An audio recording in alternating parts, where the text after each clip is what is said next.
Hello friends, मैं आपका mentor के सिंह। आज फिर हम दोबारा सीटेट का प्रीवियस ईयर के पेपर देखेंगे और ये पेपर है 2012 सीटेट का 2012 नवंबर का पेपर है और ये पेपर पार्ट 1 है। इसका हम सीडीपी सेक्शन देखेंगे। इससे पहले हमने 2011 का और 2012 का जनवरी का पेपर देख रखा है, जो कि पेपर 1 है, और पेपर 2 जनवरी 2012 का देखा हुआ है। इसमें हम सीडीपी सेक्शन देखेंगे। और अगर आपको ये पेपर देखने हैं तो चैनल पर जाइए, सीटेट प्रीवियस ईयर पेपर की सीरीज़ है या प्लेलिस्ट है, उसमें जाकर देख लीजिए, नहीं तो डिस्क्रिप्शन में लिंक मिल जाएगा, आप उससे देखिए। तो ज़्यादा टाइम वेस्ट ना करते हुए क्वेश्चन स्टार्ट करेंगे। पहला क्वेश्चन है, बच्चों द्वारा की जाने वाली त्रुटियों के संबंध में निम्नलिखित में से कथन सत्य है। कौन सा कथन सत्य है वो पूछ रहा है। एक चीज का ध्यान रखिए, सीटेट के पेपर में नहीं वाले क्वेश्चन और ये जो सत्य वाले क्वेश्चन होते हैं, ये कंफ्यूजन वाले क्वेश्चन कर देते हैं और हम उस चीज का जल्दीबाजी में ध्यान नहीं देते। तो इस चीज का आपको बहुत ही ध्यान से, जैसे यहाँ अंतर नहीं है इस तरह का क्वेश्चन, तो ये चीज़ का ध्यान रख के आपको आंसर देना है। ठीक है, तो चलिए आंसर को देखते हैं। पहला ऑप्शन है, यदि एक शिक्षक कक्ष में सभी बच्चों की त्रुटियों को सुधारने योग्य नहीं है तो यह संकेत करता है कि शिक्षक शिक्षण की व्यवस्था में असफल है। ठीक है, हाँ। दूसरा ऑप्शन देखते हैं, एक शिक्षक को प्रत्येक त्रुटि पर ध्यान नहीं देना चाहिए। अगर ध्यान नहीं देगा तो वो शिक्षक नहीं होगा, तो ये ऑप्शन कट जाएगा। प्रत्येक त्रुटियों को सुधारने में बहुत अधिक समय लगेगा तथा एक शिक्षक को यह थकान की बात आ गई है, थकान और इस तरह की चीज़ें शिक्षक की जो व्यक्तित्व है उस पर शोभा नहीं देता, तो ये भी कट जाएगा।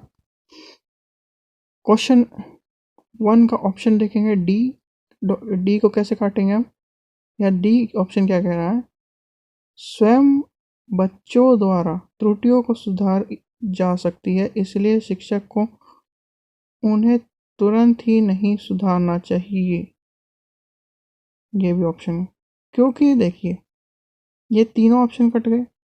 अब ऑप्शन क्या बचा, पहला, यदि एक शिक्षक कक्ष में सभी बच्चों की त्रुटियों को सुधारने योग्य नहीं है तो यह संकेत करता है कि शिक्षण की व्यवस्था में असफल है। क्या बात कर रहा है, और ये कहीं ना कहीं इसका आंसर है। हमें आंसर नहीं देखना है, हमें ये भी देखना है कि जो बाकी ये 3 ऑप्शन है वो किस तरह हमें काटने हैं, क्योंकि आंसर तो आपको यहाँ दिख भी जाएगा। और पेपर सॉल्व करने का मतलब ये नहीं है कि आपको सीधे आंसर बता दिया जाए। आंसर आपको डायरेक्ट कोई सी भी किताब में या कहीं से भी मिल जाते हैं, पर हमें ये देखना है कि हम ऑप्शन को किस तरह काटें। अगर आपको ऑप्शन नहीं काटने आएंगे तो आप इसमें ये भी आंसर सही लगेगा आपको और ये भी आंसर सही लगेगा। चलो, आपने ये 2 ऑप्शन नहीं वाली बात के लिए काट दिए, पर ये और ये तो कन्फ्यूज़न है, तो इसलिए आपको पता होना चाहिए कि ऑप्शन भी किस तरह काटनी है। नेक्स्ट क्वेश्चन देखते हैं, क्वेश्चन नंबर 2, नर्सरी कक्षा में शुरुआत करने के लिए कौन से विषय वस्तु सबसे अच्छे हैं। मेरा परिवार। नर्सरी क्लास का जो बच्चा होता है, जैसे प्री नर्सरी या नर्सरी, जो बच्चा होगा आपने देखा होगा वो अभी अभी परिवार से आया है, और परिवार के जो वातावरण है, उसके चाचा चाची, माँ, भाई बहन, पिता, दादा दादी, जो भी उसके घर में है वो उससे रिलेटेड होगा या उसके टच में होगा। वो विद्यालय को तो अभी जानता ही नहीं है, जब वो अभी अभी विद्यालय में आया है।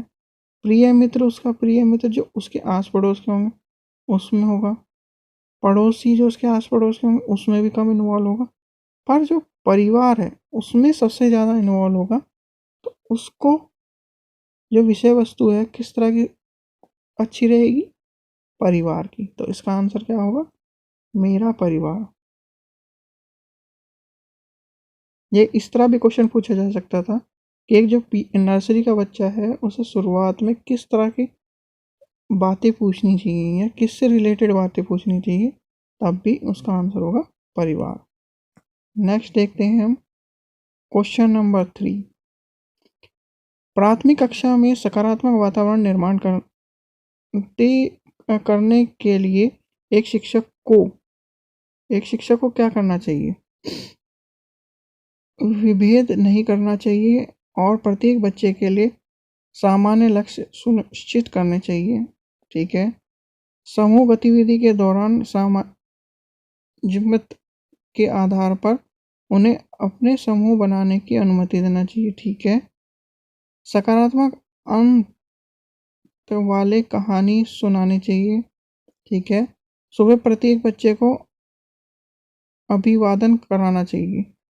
तो आपको ये दिख रहा होगा इसमें कहीं ना कहीं जो आंसर है, आपको ये दिख रहा होगा इसमें बात हो रही है, अगर हम ऑप्शन काटें तो सुबह प्रत्येक बच्चे की अभिवादन कराना चाहिए। क्या अभिवादन कराने से उसके सकारात्मक वातावरण निर्माण हो जाएगा। सकारात्मक अंत्य वाली कहानी सुनानी चाहिए, कहानी सुनाने से सकारात्मक वातावरण का उसका हो जाएगा। ये भी कहीं ना कहीं कट गया। सुबह समूह गतिविधि के दौरान समाज मत के आधार पर उन्हें अपने समूह बनाने की अनुमति देनी चाहिए। ये अनुमति देने वाली बात हो रही है, तो कहीं ना कहीं ये आंसर राइट हो सकता है। पर हम एक और ऑप्शन पढ़ेंगे, विभेद नहीं करना चाहिए। इसमें विभेद नहीं करने वाली बात हो गई।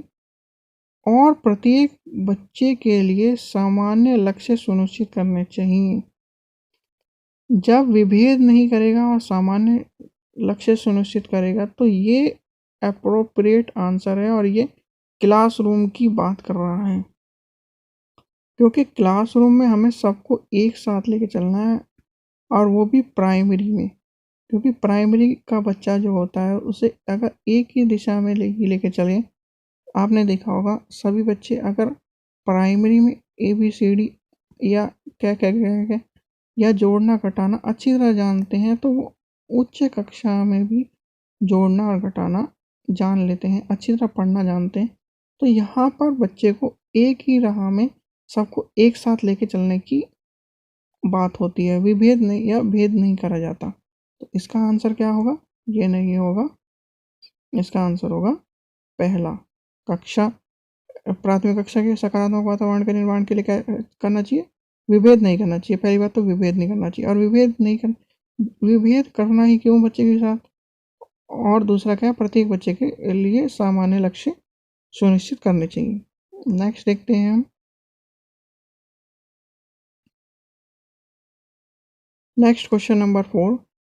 एक बच्चा जो डैश से ग्रस्त है वह 100 को वास पढ़ता है और न्यूक्लियर को अनक्लियर पढ़ता है, में अंतर कर सकता है, नहीं कर सकता, अंतर नहीं कर सकता, वो पूछा है उसने।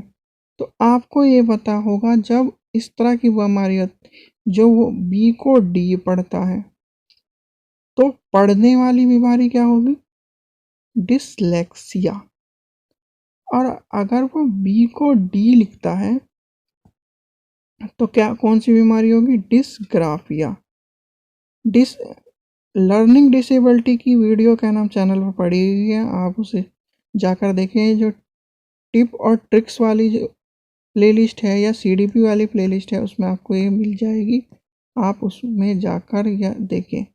तो अब क्वेश्चन का आंसर क्या होगा, आपने ये देखा जो B को ये पूछ रहा है 100 को वास पढ़ता है और न्यूक्लियर को अनक्लियर पढ़ता है, तो वो कहीं ना कहीं पढ़ने में दिक्कत है।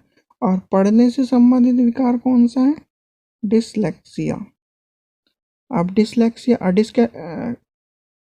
कैलकुलेशिया किससे संबंधित है? ये गणित से संबंधित है, मैथ से।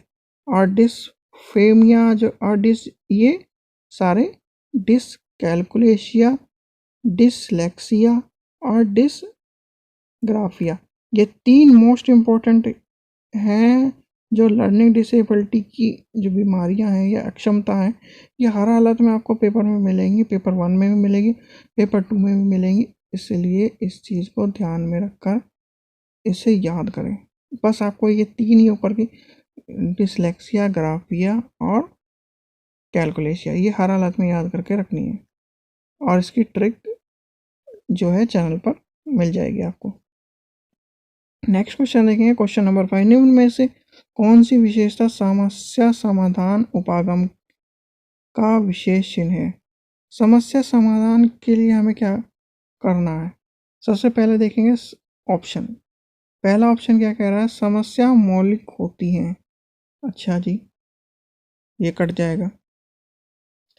सही उत्तर प्राप्त करने का समानता एक उपागम है। चलो, सही उत्तर प्राप्त करने के लिए ही समस्या का समाधान उपागम है? नहीं, और भी चीज़ें होती हैं उसमें।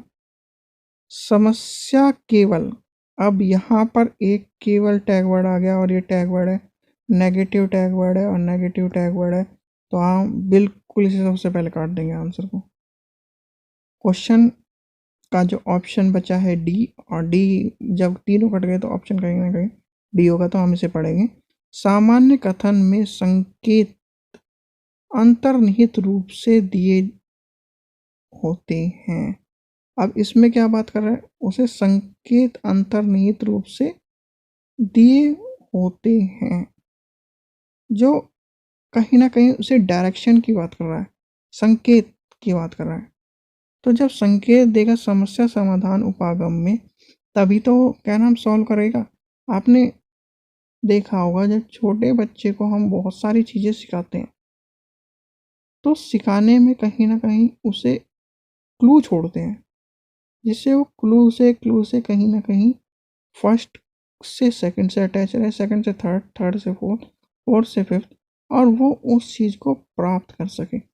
तो इसलिए हम संकेत अंतर्निहित रूप से दिए होते हैं। तो इसका आंसर क्या होगा?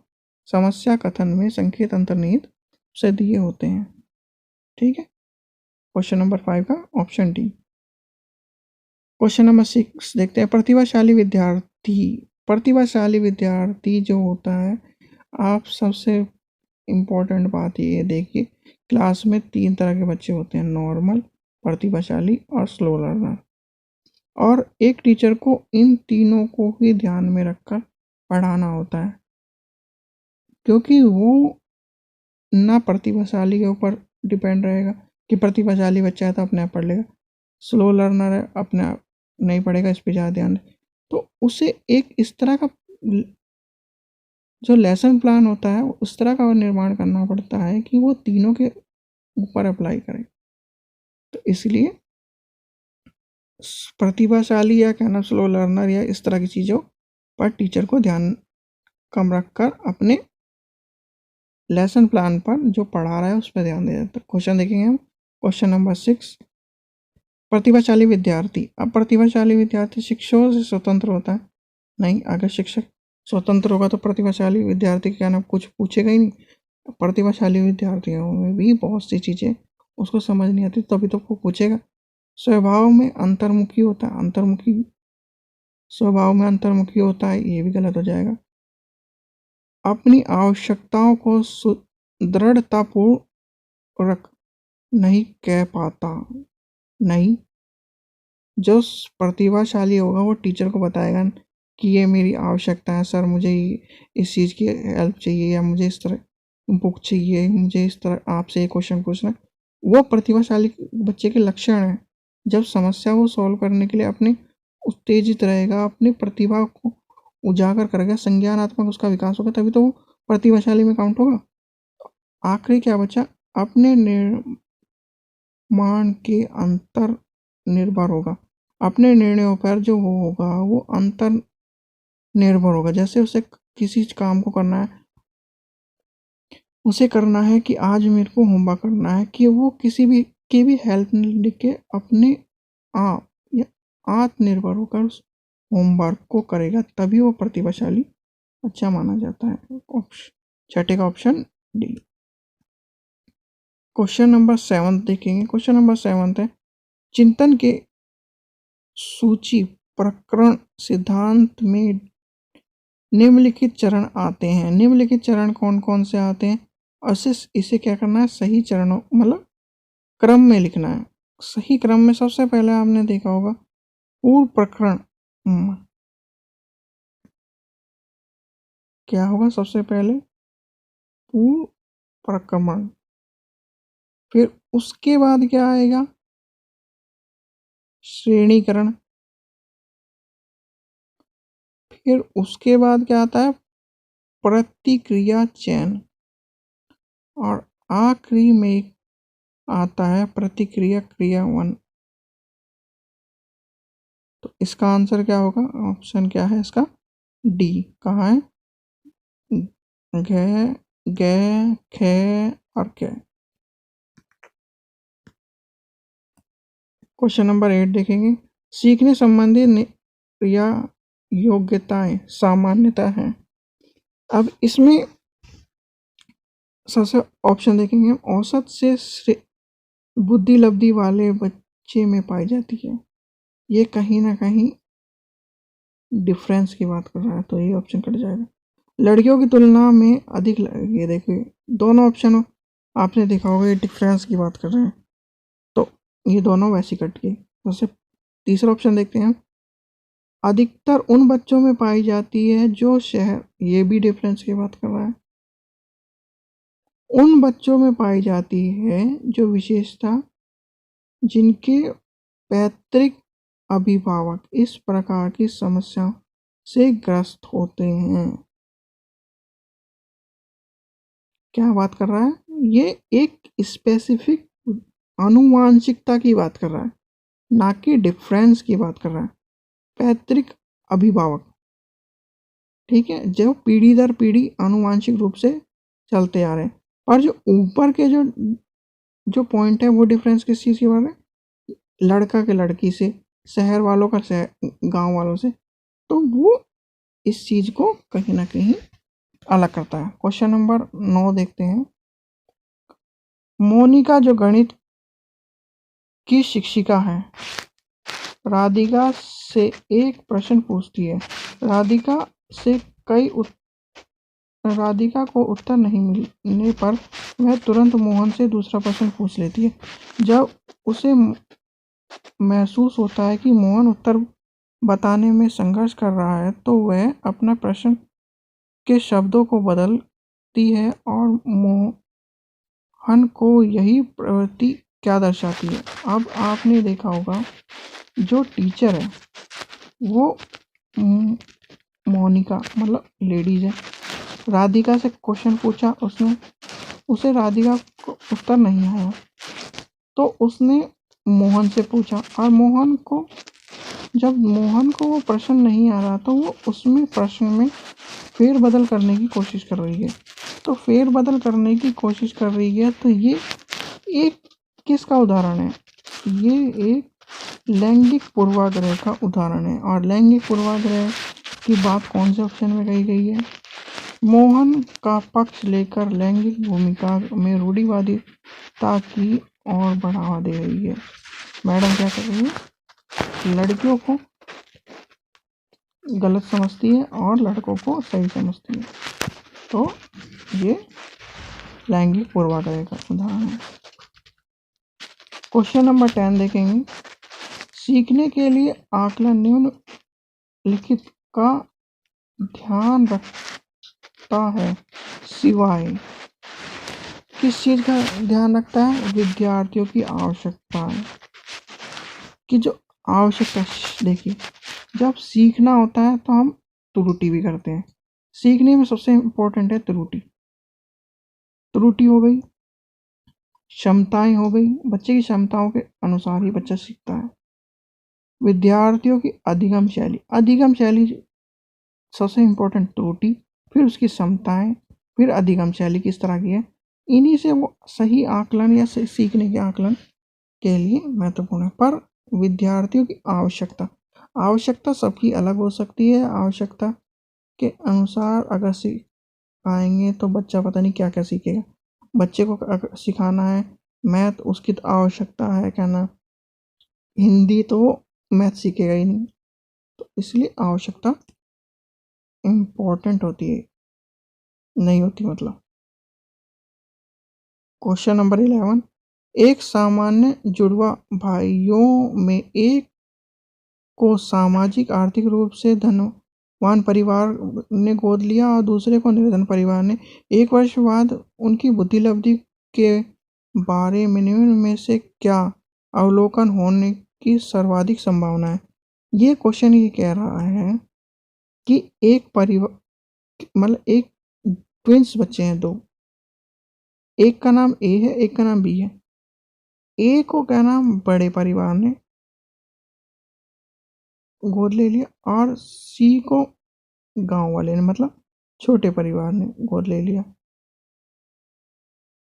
तो जो ये दोनों बच्चे हैं, इन दोनों बच्चों की जो बुद्धि लब्धि है वो 1 साल बाद चेक करी गई।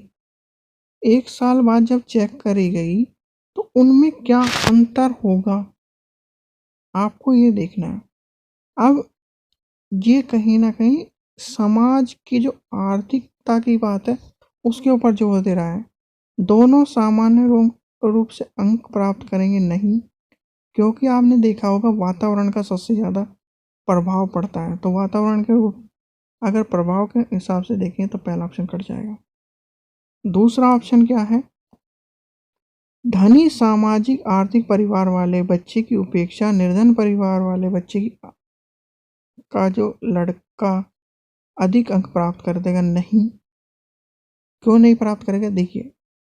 चलो पहले हम ऑप्शन देखेंगे फिर उसके बाद बताऊंगा। सी, सामाजिक आर्थिक स्तर बुद्धि लब्धि को प्रभावित नहीं करेगा। ठीक है, ये कहीं ना कहीं है। निर्धन परिवार वाले बच्चे की उपेक्षा धनवान सामाजिक आर्थिक वाला बच्चा अधिक अंक प्राप्त करेगा। नहीं, आपने एक चीज पढ़ी होगी, आनुवांशिकता और वातावरण। आनुवांशिकता और वातावरण, ये दो चीज होती है और दो चीज ही इससे रिलेटेड होती है। तो इसका ऑप्शन क्या होगा, सी, सामाजिक आर्थिक स्तर बुद्धि लब्धि पर को प्रभावित नहीं करेगा। आपने देखा होगा जो एक गांव का बच्चा है वो भी क्या नाम अच्छे से पढ़ाई करता है, वो भी मैथ को उसी तरह से सीखता है। और जो एक शहर का बच्चा है वो भी उसी मैथ को अच्छी तरह सीखता है। तो बुद्धि लब्धि बच्चे की है, ना कि उसके आर्थिक स्तर की। आर्थिक स्तर का जो है वो बुद्धि लब्धि से कोई फर्क नहीं पड़ता, इसलिए इसका आंसर होगा सी, सामाजिक आर्थिक स्तर पर बुद्धि लब्धि का कोई प्रभाव नहीं पड़ेगा। क्वेश्चन नंबर देखते हैं 12, निम्नलिखित में से कौन सा सूक्ष्म गतिक कौशल का उदाहरण है। सूक्ष्म गतिक कौशल का उदाहरण है लिखना, सीधे सीधे इसका लिखना होगा, क्योंकि दौड़ना नहीं होता, चढ़ना नहीं होता, कूदना नहीं होता, वो सूक्ष्म का नहीं है, वो है दूसरी चीज का। क्वेश्चन नंबर 13 देखते हैं, वाइगोत्स्की के सिद्धांत का निर्थार्थ क्या है। उनका निर्थार्थ है सहयोगात्मक समस्या का समाधान। ये वाइगोत्स्की का जो सिद्धांत है, सिद्धांत के ऊपर सीटेट में आपको 1 से 2 क्वेश्चन मिलेगा, तो इसको चीज़ों को याद रखना।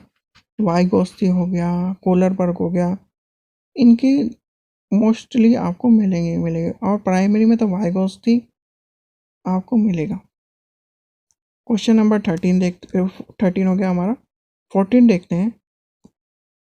क्वेश्चन नंबर 14, किशोरों डैश का अनुभव कर सकते हैं, किसका अनुभव कर सकते हैं, दृढ़ता और स्वभाव को सरोकार करने का। ऑप्शन अगर काटे तो जीवन के बारे में, नीचे से काटते हैं, नीचे जीवन के बारे में पर्याप्त के भाव, ठीक है, जब किशोर होगा तो वो भाव भी नहीं करेगा। आत्म सिद्धांत की भावना या भाव नहीं। बच्चे के लिए अपराधियों के प्रति डर का भाव या भावना। अब ऑप्शन क्या बचा? सरद सबसे पहला दृढ़ता और स्वयं से सरोकार। जो किशोर होगा वो अपने में जीता है, वो उसे और क्या चल रहा है उसके उससे मतलब नहीं होता था, स्वयं सरोकार होता है। क्वेश्चन नंबर 15 देखते हैं। शारीरिक रूप से अक्षम बच्चे को सामान्यतः डैश होता है। जो शारीरिक रूप से जो बच्चा अक्षम होता है, देखा होगा जो बच्चा अक्षम, देखिए क्वेश्चन नंबर 15 कह रहा है शारीरिक रूप से अक्षम बच्चे सामान्य क्या होगा? डिस्थीमिया नहीं होगा। डिसलेक्सिया अभी हमने ऊपर पढ़ा। डिसलेक्सिया किससे बीमारी है? पढ़ने से। डिसकैलकुलेस या मैथ से संबंधित बीमारी है। तो बच्चा क्या जो शारीरिक रूप से वो क्या नहीं कर पाएगा? आपने देखा होगा जो बच्चा लिख नहीं, मतलब जिसके हाथ में दिक्कत है, उसकी कुछ नहीं कुछ दिक्कत होने के कारण हाथ से, तो वो क्या करेगा? लिख नहीं पाएगा, और लिखने में उसे दिक्कत होगी, वो इस तरह लिखेगा या फिर शब्दों का बी को डी बना देगा। तो ग्राफिया, उसे शारीरिक रूप से वो दिक्कत है। तो क्या इसका आंसर क्या होगा? डिसग्राफिया।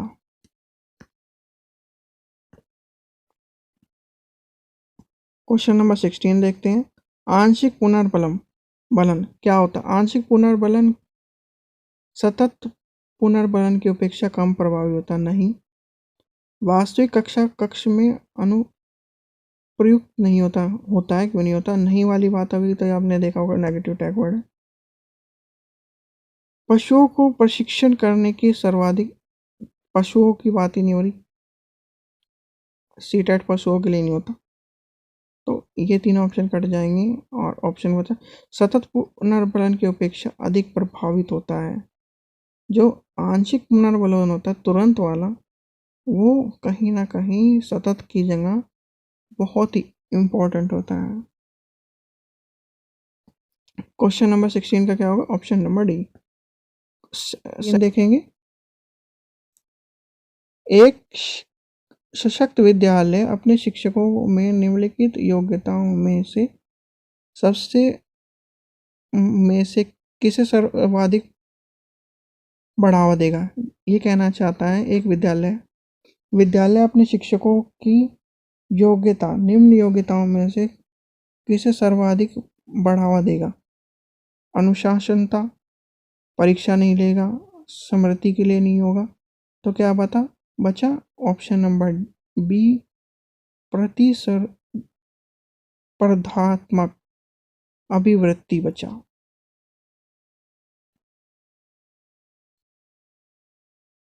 क्वेश्चन नंबर 18 देखते हैं।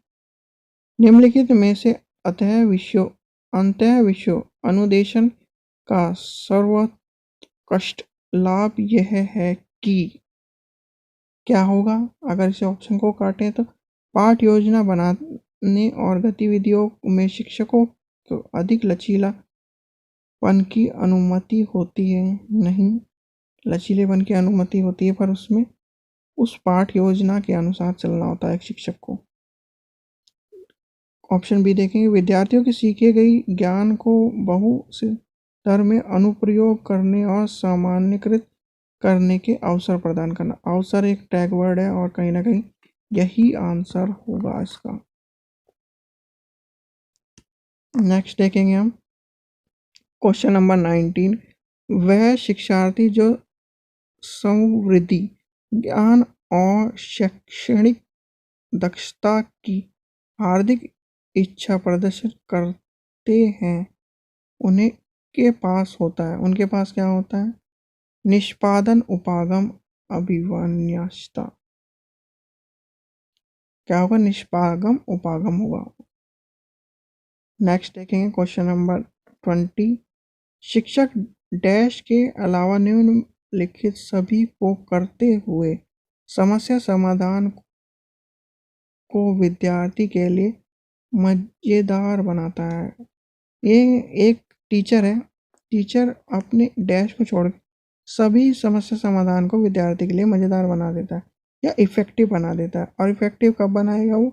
जब विद्यार्थी को स्वयं से कोई कार्य करने की कोशिश करने के लिए वो कहे। तो इसका आंसर क्या होगा? बी।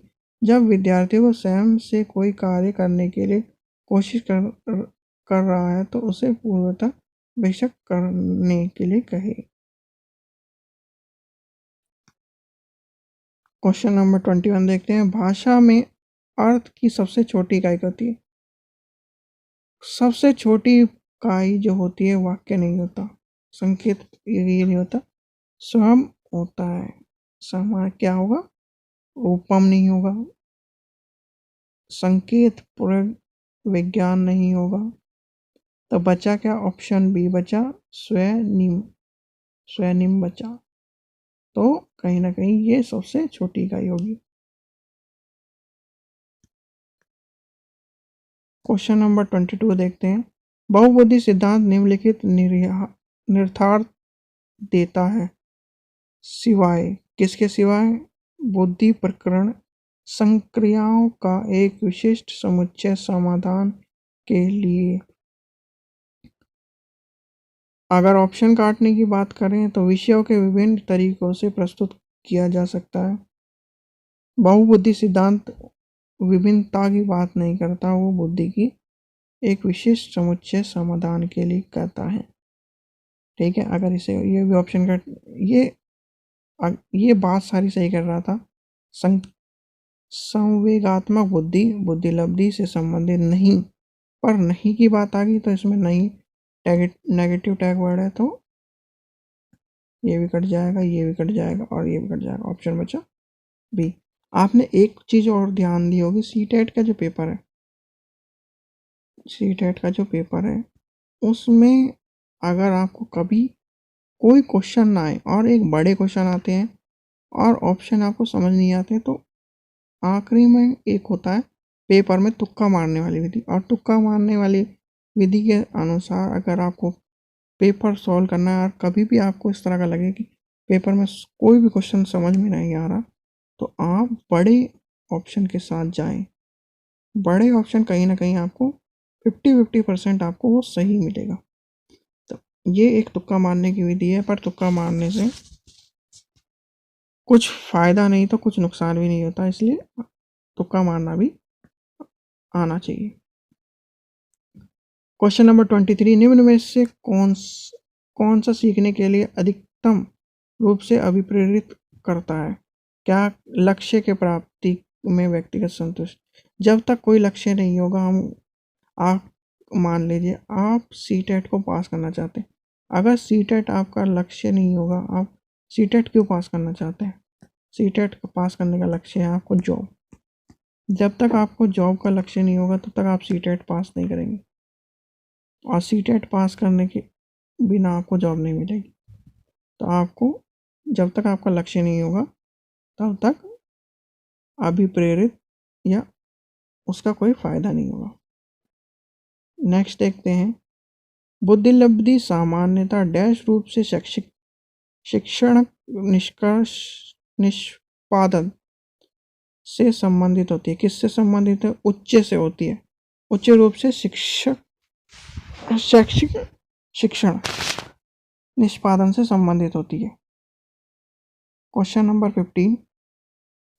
16 वर्ष का बच्चा है, उसकी बुद्धिलब्धि निकालनी है। तो 16 वर्ष का जो बच्चा है बुद्धिलब्धि, इसका सिंपल सा फॉर्मूला है मानसिक आयु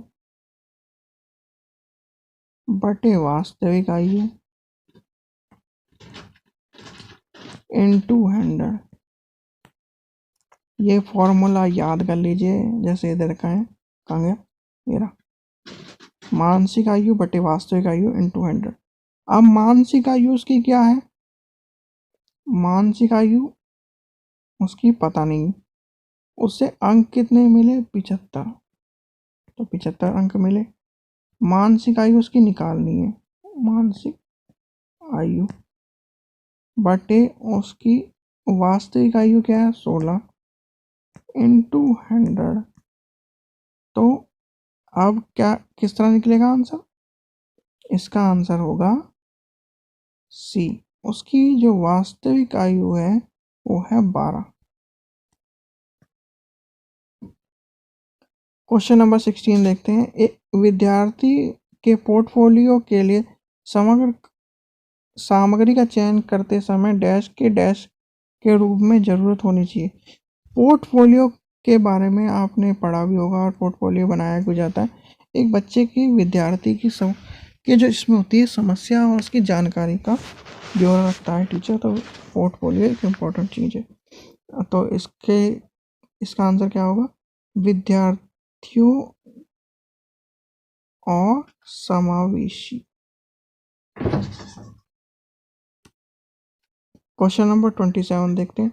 सफल समावेशी को निम्नलिखित की आवश्यकता होती है। जो समावेशी है, समावेशी किस चीज की आवश्यकता होती है? पृथक्तीकरण की आवश्यकता होती है। क्वेश्चन नंबर 28 देखेंगे। विद्यार्थियों में लैंगिक भेदभाव से बचने के लिए सर्वोत्तम तरीका होता है। भेदभाव से बचने के लिए शिक्षक जो होगा उसमें लैंगिक पक्षपात का व्यवहार होना चाहिए। केवल लड़कों के साथ भी उस तरह का व्यवहार करें और लड़कियों के साथ भी सेम व्यवहार करे। एक टीचर का ये गुण सबसे मेन इम्पोर्टेंट है। अगर वो भेदभाव करता है, लड़कों और लड़कियों का भेदभाव करता है, तो गलत होगा। लैंगिक भेदभाव की बात आई जहाँ भी वो नेगेटिव है और वो कहीं ना कहीं ऑप्शन नहीं होगा। तो और लैंगिक भेदभाव के ऊपर आपको एक क्वेश्चन हर हालत में मिलेगा, इसलिए इस चीज़ का ध्यान रखना। नेक्स्ट देखेंगे क्वेश्चन नंबर 29। शहर शैक्षणिक क्षेत्र के निष्पादन के आधार पर शहर शैक्षणिक क्षेत्र में निष्पादन के स्तर को बढ़ावा देने के लिए औचित्य स्थान के आधार पर किया जा सकता है। क्या किया जा सकता है? वह व्यक्तिगत भिन्नता के संतुलन करता है। लास्ट क्वेश्चन देखें, क्वेश्चन नंबर 30। विद्यालय में न्यूनतम उपस्थिति के लिए वंचित बच्चों को प्रोत्साहन करने का निम्न में से कौन सा तरीका सर्वाधिक उपयोगी है? आवासीय विद्यालय खोलना। देखिए, अगर ऑप्शन काटे, देखो सबसे पहला ऑप्शन ये कटेगा नीचे वाला, 5 रुपये देने वाली बात। अगर बच्चे पैसों के लालच में स्कूल आ रहा है तो कहीं ना कहीं ये बच्चे को नुकसान देगा। विद्यालय द्वारा बच्चों को एकत्र करने वाला एक व्यक्ति अगर ये काम करेगा, ये भी गलत है।